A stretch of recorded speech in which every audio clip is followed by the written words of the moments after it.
സിന്ധു, നീ എപ്പോഴാടി വന്നേ? എടാ തടിയാ, എഴുന്നേക്കടാ. ഞാൻ 6 മണിക്ക് എത്തി.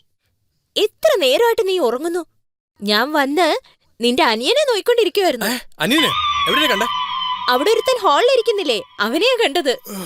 അവനെന്റെ അനിയനല്ലടി, ഫ്രണ്ടാ, കേബാൽ. എന്താടാ, കൊച്ചുകുട്ടികളുടെ അടുത്തല്ല നീ ഫ്രണ്ട്ഷിപ്പ് വെച്ചിരിക്കുന്നെ? നിന്നെ ഞാൻ ശരിയാക്കിയേ പറ്റൂ. എഴുന്നേക്ക്, എഴുന്നേര്. എഴുന്നേക്കടാ. ഉറങ്ങാനും സമ്മതിക്കില്ല. എടി ചുമ്മാ ഇരിക്കടി. സ്വപ്നത്തിൽ ഞാൻ റൊമാൻസ് ചെയ്തോണ്ടിരിക്കുക. റൊമാൻസാ? എന്നോടാണോ? നിന്റെ കൂടെ ഒന്നും അല്ലടി. അപ്പൊ പിന്നെ ആരുടെ കൂടെയാ?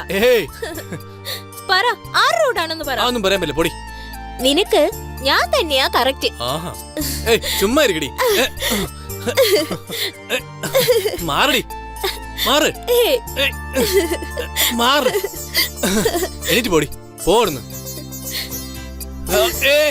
മാറ്, മാറടി, മാറാൻ, മാറി പറയുന്ന കേക്കില്ലേ?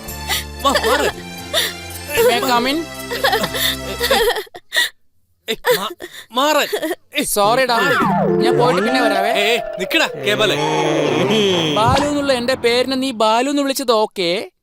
ഇപ്പൊ നീ ഇനിഷ്യലോടുകൂടി കേബാലു എന്ന് വിളിച്ചത് അത് വേണ്ട, എനിക്ക് ഇഷ്ടപ്പെടില്ല. എന്താടാ കേബാൽ? ഇവളുടെ കാര്യം ഞാൻ പറഞ്ഞ. ഇവളെന്റെ മാമന്റെ മോളാ. ബോംബെയിൽ നിന്ന് തന്നെ ടോർച്ചർ ചെയ്യാൻ വേണ്ടി ഇങ്ങോട്ട് വന്നിരിക്കുക. നീ പറഞ്ഞു കൊടുക്ക്, ഞാൻ സന്ധ്യ എത്രമാത്രം ലവ് ചെയ്യുന്നുണ്ട്, എത്ര ഇഷ്ടമാണ്, അവളെ പറ്റി എന്തോരം കവിത എഴുതിയിരിക്കുന്നു പറഞ്ഞു കൊടുക്കടാ. സന്ധ്യയോ? അതാരാ? അവളാണ് മോളെ എന്റെ രാജകുമാരി, എന്റെ ദേവത. നീ വെറുതെ ആവശ്യമില്ലാതെ മനസ്സിനകത്ത് കോട്ടയട്ടല്ലേ. നീ എപ്പോഴാ നാട്ടിൽ പോകുന്നതെന്ന് അത് മാത്രം പറ. വാടാ, കാണുമല്ലോ, നല്ല വെയിറ്റ് ആണല്ലോ. സന്ധ്യയോ? അതാരാ എന്റെ റൂട്ട് ക്രോസ് ചെയ്യുന്നത്? നിനക്ക് വെച്ചിട്ടുണ്ട് ഞാൻ. സോറി സോറി സന്ധ്യ, നീ വരുന്നത് ഞാൻ ശ്രദ്ധിച്ചില്ല. സന്ധ്യ, നീ വേണേ എന്റെ വൈഫിന്റെ സാരി ഉടുത്തോ? പുതിയ സാരി ഉടുത്തോണ്ട് പോലെ എന്റെ അമ്മ ചോദിക്കില്ലേ? അതുകൊണ്ട് ഇത് ഉണങ്ങുന്നത് വരെ ഇരുന്നിട്ട് ഞാൻ പിന്നെ പൊക്കോളാം. ശരി ശരി, അകത്തേക്ക് വാ. വാ സന്ധ്യ, പോയി ആദ്യം തല ഉടക്കേ. അതിതാ.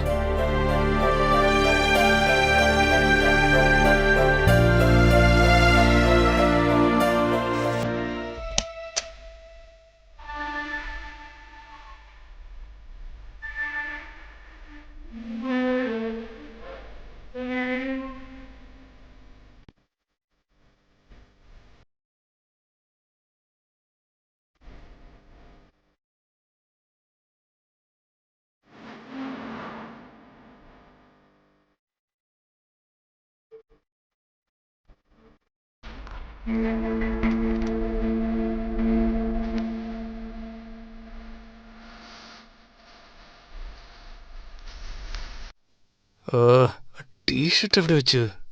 ഇവിടെ ഇല്ലല്ലോ, എവിടെ വെച്ചു?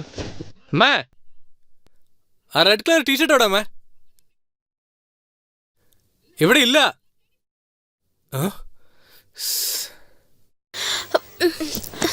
ഹലോ, ടീഷർട്ട് മാത്രമേ അഴിച്ചെടുക്കുള്ളൂ? ഇല്ല, ഞാൻ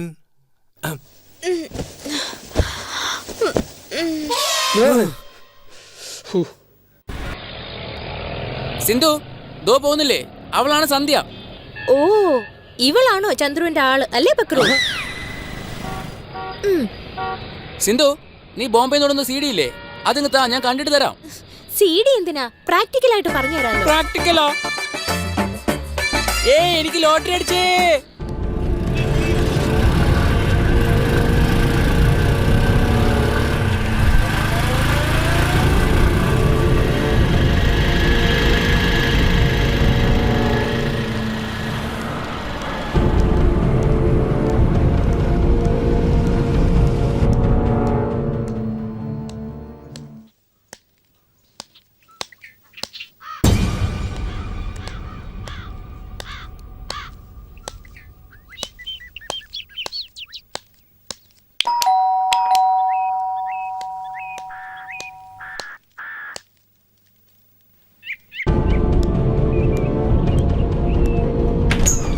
ഹായ് കം.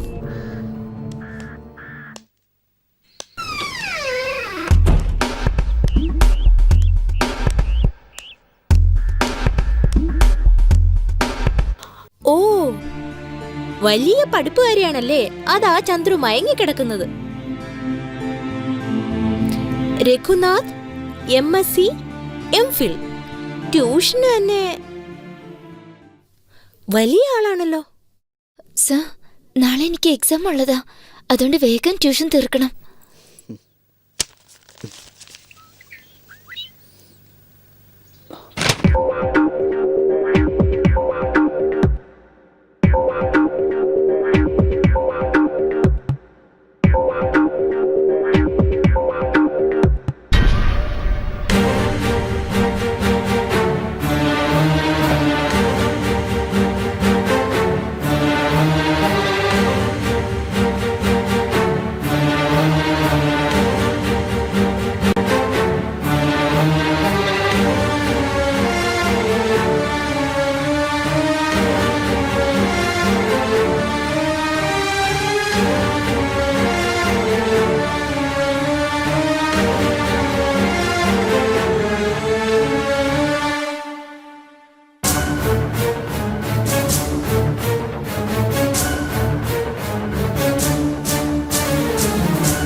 മാമന്റെ മോളായതുകൊണ്ട് ഞാൻ വെറുതെ വിടുക.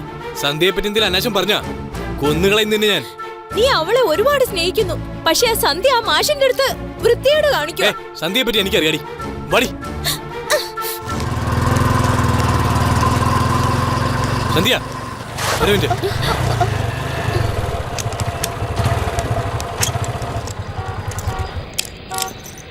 സന്ധ്യ, എന്നോടൊരു കാര്യം ചോദിക്കാനുണ്ട്. ഞാൻ ചോദിക്കണമെന്ന് നീ തെറ്റിദ്ധരിക്കരുത്. കള്ളം പറഞ്ഞ പ്രശ്നം ഉണ്ടാക്കുവേ. നീ ആ രഘുസാറായിട്ട് എന്തോ ബന്ധമുണ്ടെന്നാ ഇവള് പറയുന്നത്. പറയൂ സന്ധ്യ, അത് നുണയാന്ന് പറ, സത്യമല്ലെന്ന് പറ. ചന്ദ്രു, നീ ധൃതി വെക്കരുത്. പാവാ, ഇവള് നല്ല കുട്ടിയാ. ഞാനാണ് ചീത്ത. ഇവള് പറഞ്ഞത് സത്യാ. ഇനി ഞാനിത് തുറന്നു പറഞ്ഞില്ലെങ്കിൽ പിന്നെ നീ ഇവളെ തെറ്റിദ്ധരിക്കും. എന്താ സന്ധ്യ ഇങ്ങനെയൊക്കെ? എന്ത്? ഞാൻ നല്ല കുട്ടിയാണെന്ന് നിന്റെ മനസ്സിൽ പതിഞ്ഞിരിക്കുന്നു. അതാണ്. നീ വിചാരിച്ചതുപോലെ +1 പഠിക്കുന്നത് വരെ ഞാൻ നല്ല കുട്ടിയായിരുന്നു. നിന്റെ അച്ഛൻ വീട്ടിലുണ്ടാവുമെന്നാണല്ലോ പറഞ്ഞത്. കാണുന്നില്ലല്ലോ. അതെ അമ്മേ.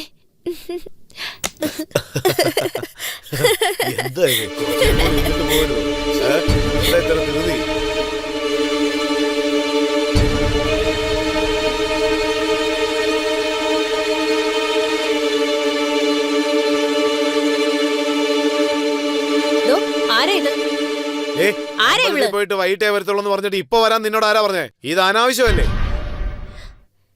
ഏത് അനാവശ്യം? ഒരു കുടുംബമായിട്ട് ജീവിച്ച് പ്രായമായ ഒരു പെൺകുട്ടിയുടെ അച്ഛനായിട്ടിരുന്നിട്ട് നിങ്ങൾ കാണിക്കുന്നത് അനാവശ്യം. എന്ത്? ഞാൻ അനാവശ്യം കാണിച്ചെന്നോ? ഈ വീടിന് വാടക കൊടുക്കുന്നത് ഞാനാ, കറണ്ട് ബില്ല് കൊടുക്കുന്നത് ഞാനാ, ഈ വീടിന്റെ എല്ലാ ചെലവും നോക്കുന്നത് ഞാനാ. എന്നോടാണോ നീ ചോദ്യങ്ങൾ ചോദിക്കുന്നത്? എന്താ തലയ്ക്ക് സുഖമില്ലാത്ത മാതിരി സംസാരിക്കുന്നേ? പെണ്ണുങ്ങള് വീട് നോക്കും, ആണുങ്ങൾ ചെലവിന് കൊണ്ടുവരും. ഇതിന് കണക്ക് പറയണോ? ഛേ, പോടോ. നീ എവിടോട്ട് പോകരുത്, നിക്കാൻ. എന്തോടി ഓവറായിട്ട് സംസാരിക്കുന്നേ? നീ മറ്റുള്ളവരുടെ മുമ്പിൽ വെച്ച് എന്നെ അധിക്ഷേപിക്കും. പറഞ്ഞത് അമ്മയ്ക്ക് എന്തെങ്കിലും സംഭവിച്ചാ പിന്നെ ഞാൻ വെറുതെ വിടില്ല. ഓ, നീ അത്രയ്ക്കങ്ങ് വളർന്നോ? എന്നെ എതിർത്ത് സംസാരിക്കാനുള്ള ധൈര്യമായി അല്ലേ? അമ്മയും മോളും ചേർന്ന് എന്നെ ഭീഷണിപ്പെടുത്തുകയാണോ? നിങ്ങൾ ഈ കാണിക്കുന്നത് ഒട്ടും ശരിയല്ല, പറഞ്ഞേക്കാം. ഓ, അങ്ങനെയാണോ? ഞാൻ ശരിയല്ല, അപ്പൊ ഞാൻ ചെയ്യുന്നതെല്ലാം തെറ്റ്, അങ്ങനല്ലേ? അങ്ങനെയാണെങ്കിൽ ഒന്ന് ചെയ്. അമ്മയും മോളും ചേർന്ന് സന്തോഷമായിട്ട് അങ്ങ് ജീവിച്ചു. ഞാൻ പോവാ. ഇനി ഈ ദിക്കിലേക്ക് ഞാൻ വരില്ല.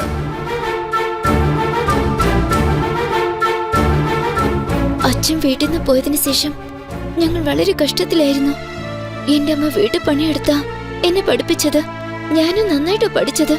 പക്ഷെ എനിക്ക് കെമിസ്ട്രി മാത്രം മനസ്സിലായില്ല. ആ സമയത്താ ഞാൻ ട്യൂഷൻ പോകാൻ തുടങ്ങിയത്.